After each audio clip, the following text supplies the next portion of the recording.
नमस्कार. मुंबईतल्या एका सोसायटीची ही गोष्ट आहे. पण थांबा, ही फक्त एका सोसायटीची नाहीये.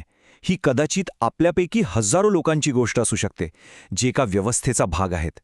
ही एक अशी कथा आहे, जी कायद्यातील एका छोट्याशा पण अत्यंत धोकादायक त्रुटीवर प्रकाश टाकते.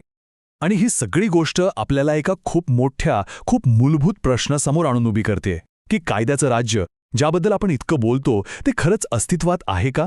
हा काही हवेतला प्रश्न नाहीये, तर त्या सोसायटीतल्या 30-35 कुटुंबांनी रोज अनुभवलेला हा एक जळजळीत वास्तव आहे. चला तर पाहूया आपण या प्रकरणाच्या खोलात कसं जाणार आहोत. सुरुवातीला बघूया त्या सोसायटीची व्यथा काय होती. मग कायद्यातली ती वाळवी म्हणजे नेमकं काय आहे ते समजून घेऊया. एका फ्लॅटमुळे सुरू झालेला हा संघर्ष, न्यायासाठीचा लढा कसा होता आणि सगळ्यात शेवटी ही व्यवस्था बदलू शकते का, यावरही बोलूया. चला सुरुवात करूया पहिल्या भागापासून. सहकार माऊलीची व्यथा. कल्पना करा, मुंबईच्या गजबजाटातली एक सोसायटी. साधारण 30-35 कुटुंब अगदी शांततेत गुण्यागोविंदाने राहत आहेत. सोसायटीची नोंदणी झालेली आहे.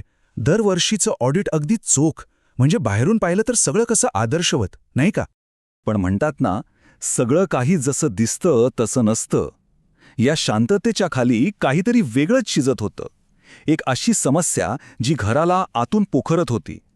आणि मूळ लेखकाने याला एक जबरदस्त नाव दिलंय, कायद्यातली वाळवी. किती अचूक शब्द आहे हा, नाही का? वाळवी. ती कधीच वरून दिसत नाही. ती आतून पोखरते आणि आपल्याला कळतं तेव्हा जेव्हा सगळं कोसळायला आलेलं असतं. अगदी तसंच काहीसं या सोसायटीसोबत घडत होतं. कायद्यातली एक छोटीशी फट, एक त्रुटी संपूर्ण व्यवस्थेला आतून पोखरत होती. तर ही वाळवी आहे तरी काय? ही नेमकी कोणती पळवाट आहे? तर ऐका, कायदा असं म्हणतो की बिल्डरकडे म्हणजे विकासकाकडे जर काही फ्लॅट्स विकायचे राहिले असतील तर त्याला सोसायटीचा सदस्य होण्याची काही सक्ती नाही. आणि सगळ्यात धोकादायक गोष्ट म्हणजे याला वेळेचं काही बंधनच नाही. म्हणजे तो आयुष्यभर सदस्य न बनता राहू शकतो. आणि इथेच सगळ्या गडबडीला सुरुवात होते. आता हा फरक बघा, हे किती अन्यायकारक आहे. एका बाजूला सामान्य सभासद आहे, ज्याला सदस्य होणं बंधनकारक आहे. सोसायटीची सगळी देणी वेळेवर भरावी लागतात आणि फ्लॅट विकायचा तर सोसायटीचा NOC लागतो. आणि दुसऱ्या बाजूला आहे विकासक, त्याला सदस्यत्वाची सक्ती नाही, तो देणी टाळू शकतो आणि सोसायटीला न विचारता आपला फ्लॅट विकू शकतो. म्हणजे एकाला सगळे नियम आणि दुसऱ्याला सगळ्या सवलती. हे कसं चालेल? ओके, तर कायद्यातली ही पळवाट आपण समजून घेतली. पण यामुळे त्या सोसायटीत नेमकं काय घडलं? आता सुरू होते एका फ्लॅटची कहाणी. वर्ष होतं 2016. विकासाचा एक न विकलेला फ्लॅट एका नवीन व्यक्तीने विकत घेतला. आणि सोसायटीच्या पदाधिकाऱ्यांशी त्याचा पहिला संवाद काय होता माहितीये? तो थेट म्हणाला, तुम्हाला काय करायचे ते करा, मी तुमचं काही ऐकणार नाही. म्हणजे बघा, सुरुवातीलाच हे असं आव्हान. आता सोसायटीची मागणी अगदी साधी, सरळ आणि कायदेशीर होती. ते म्हणाले, ठीक आहे, तुम्हाला सदस्य व्हायचे ना, मग या फ्लॅटवर जी जुनी थकबाकी आहे ती कृपया भरून टाका. ही अगदी योग्य मागणी होती. पण त्या मालकाने काय केलं असेल? थकबाकी भरली नाही. उलट त्यानेच सोसायटीवर केस ठोकली. थेट उपनिबंधकांकडे कलम 23 अंतर्गत अपील केलं. आणि बस इथून सुरू झाला त्या सोसायटीचा एक असा लढा, जो त्यांच्यासाठी खूप लांब, थकवणारा आणि त्रासदायक ठरणार होता. 1-2 महिने नाही तर तब्बल 3 वर्ष. विचार करा, त्या सोसायटीचे पदाधिकारी, जे काही व्यावसायिक असतील, नोकरी करत असतील, ते सगळं सांभाळून आपल्या खिशातले पैसे आणि वेळ खर्च करून प्रत्येक तारखेला हजर राहत होते. हा फक्त कायदेशीर लढा नव्हता, हा त्यांच्यासाठी एक मानसिक छळ होता. आणि या सगळ्या प्रक्रियेत त्यांना काय दिसलं? तर सगळाच सावळा गोंधळ. त्यांची बाजू ऐकून न घेताच अपील दाखल झालं. जो तक्रारदार होता तो पठ्ठ्या एकदाही सुनावणीला फिरकला नाही.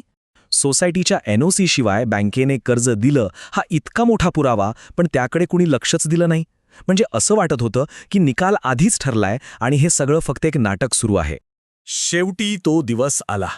3 वर्षांच्या लढानंतर, संघर्षानंतर, त्रासानंतर निकाल जाहीर झाला. पण तो न्याय होता की न्यायाचा दिखावा? तो निकाल म्हणजे एक मोठा विनोद होता असं म्हटलं तरी चालेल. उपनिबंधकांनी काय उपाय सांगितला बघा. ते म्हणाले, एक काम करा, आधी त्या थकबाकीदाराला सदस्य करून घ्या. बरं, मग काय? मग तुम्ही म्हणजे सोसायटीने ती थकबाकी वसूल करण्यासाठी त्याच्यावर एक नवीन केस दाखल करा. म्हणजे काय? ज्यांनी नियम पाळले त्यांनाच पुन्हा एकदा त्या चक्रात अडकवण्याची शिक्षा. वा! याचा सोपा अर्थ काय होता की सगळा भार पुन्हा त्याच लोकांवर टाकला गेला जे पीडित होते. आणि ज्यांनी कायद्याचा गैरवापर केला तो विकासक आणि तो नवीन मालक, त्यांना काहीच झालं नाही, ते मोकाट सुटले. व्यवस्थेने जणू चोरालाच सोडून संन्याशालाच फाशी दिली होती. आणि म्हणूनच ही गोष्ट फक्त त्या एका सोसायटीपुरती मर्यादित राहत नाहीये. ही गोष्ट आहे आपल्या व्यवस्थेतल्या एका मोठ्या आजाराची. आणि मग प्रश्न उभा राहतो की ही व्यवस्था कधी बदलणार का? हे काही त्या सोसायटीचं नशीब खराब होतं म्हणून घडलं नाही. हे घडलं कारण आपले कायदेच सदोष आहेत. पण मग यावर काही उपाय आहे का? तर हो, यावर नक्कीच उपाय आहेत. आणि ते खूप सोपे आहेत. पहिला उपाय, जो कायदा म्हणजे कलम 23 या समस्येला जन्म देतो त्याच कायद्यात बदल करा. उपनिबंधकांवर ही जबाबदारी टाका की त्यांनी अपील स्वीकारण्याआधीच हे तपासावं की फ्लॅटवर कोणतीही थकबाकी नाहीये. झालं, प्रॉब्लेम सॉल्व्ह. आणि दुसरा एक उपाय आहे जो ही समस्या मुळातच होऊ देणार नाही.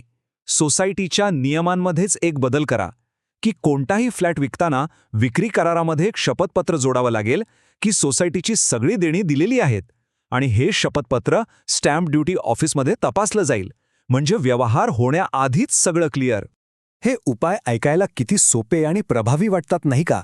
पण मूळ लेखकाला वाटतं की हे प्रत्यक्षात येणं खूप कठीण आहे, कारण कोणताच अधिकारी किंवा विभाग स्वतःवर अशी जास्तीची जबाबदारी घ्यायला तयार नसतो.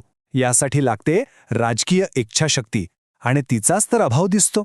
आणि म्हणूनच शेवटी आपण परत त्याच प्रश्नावर येऊन थांबतो ज्याने आपण सुरुवात केली होती. ही एका सोसायटीची लढाई आपल्याला काय शिकवते? की हे कायदे फक्त पुस्तकांमध्ये कागदांवरच राहणार आहेत?